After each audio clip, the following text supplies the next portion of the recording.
Forum 2023. Alors que nous allons pouvoir commencer dans un instant, nous vous invitons tous à prendre place. Merci.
Everybody, His Excellency Professor Robert Dossé, Togolese Minister of Foreign Affairs, General Integration and Togolese Aboard, Honorable Ministers and Ambassadors, distinguished guests, dear participants, ladies and gentlemen, after 3 days of intensive intellectual activities, I am honored to say you are all welcome to the closing ceremony of the Lome Peace and Security Forum 2023.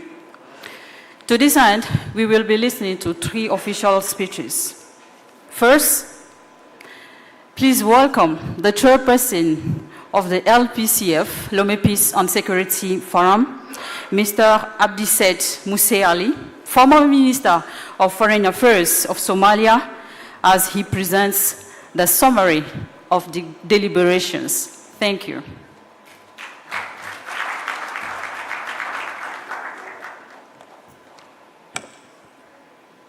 Good afternoon,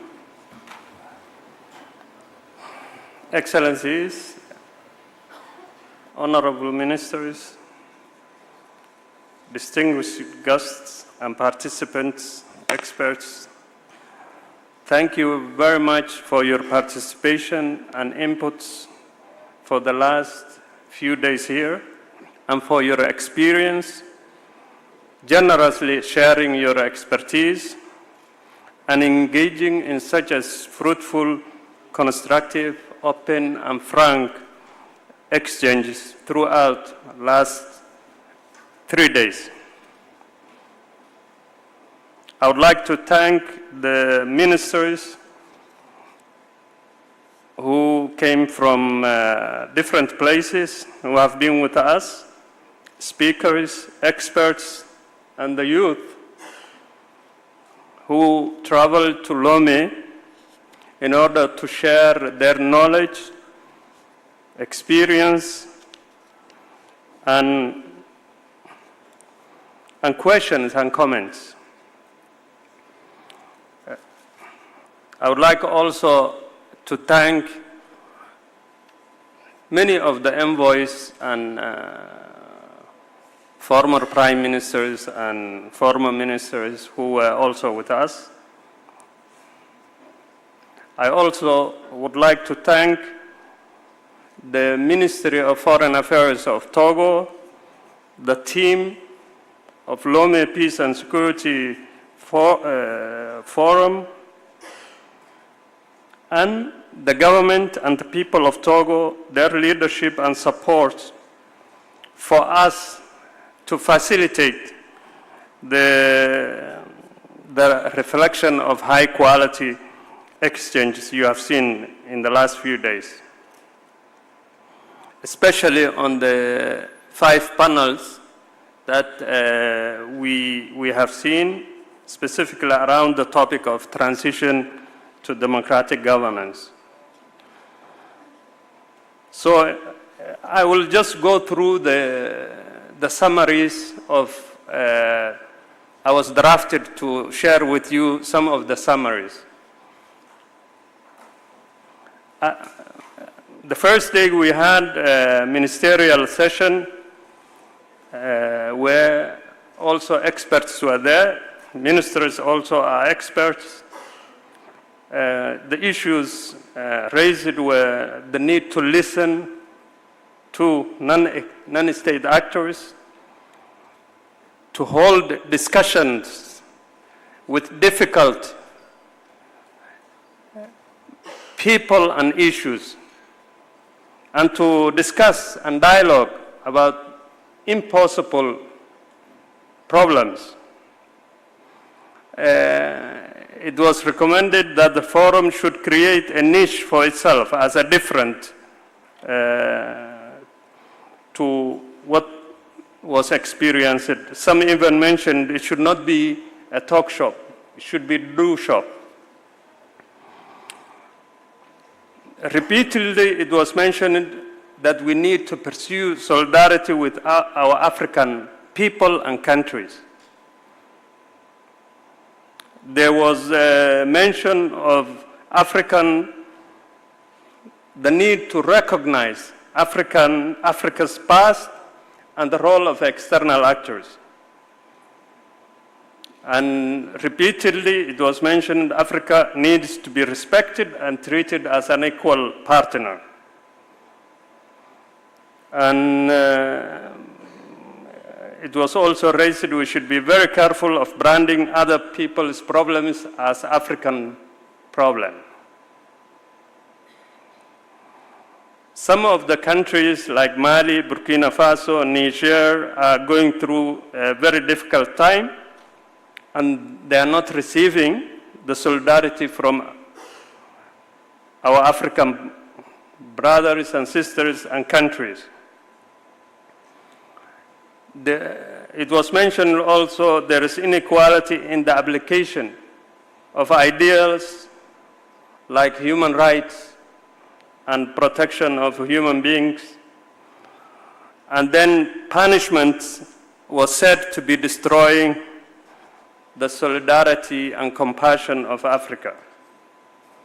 That was a ministerial meeting that some of you were not, but then we started the first day with the panels. The first panel was about factors of fragility, history and legacy of colonialism was mentioned, structural adjustments, and the problems it caused to Africa. Imposition of leaders in African countries has led to insecurity. Coup d'etats as a consequences of these impositions were also highlighted. Interference in African affairs was also repeatedly said. Various political and social entities in Africa are looking for self-definition. Issues such as migration and unemployment, lack of integration and solidarity, weakness of judiciary, democracy, whether it's African way or in the context of specific countries and the local realities.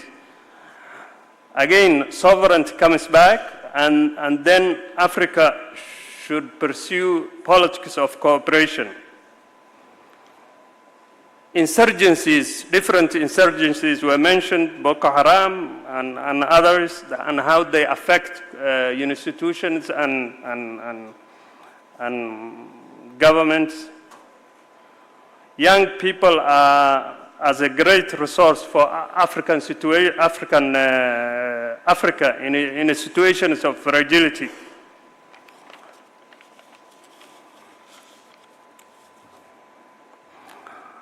The unconstitutional changes in government and military transitions have to create stability,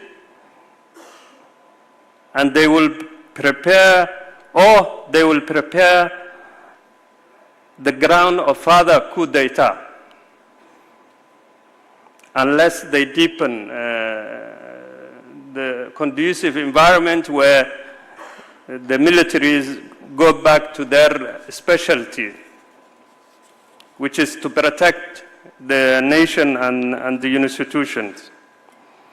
The internal, external, and global sources of fragility also.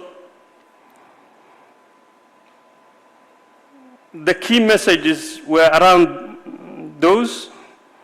The need to create vision for the future was also mentioned. And here, if I may paraphrase some saying attributed to Aristotle, which says, the whole is greater than the sum of the parts. We, as a whole, are greater and stronger, and we need to pull away from specific issues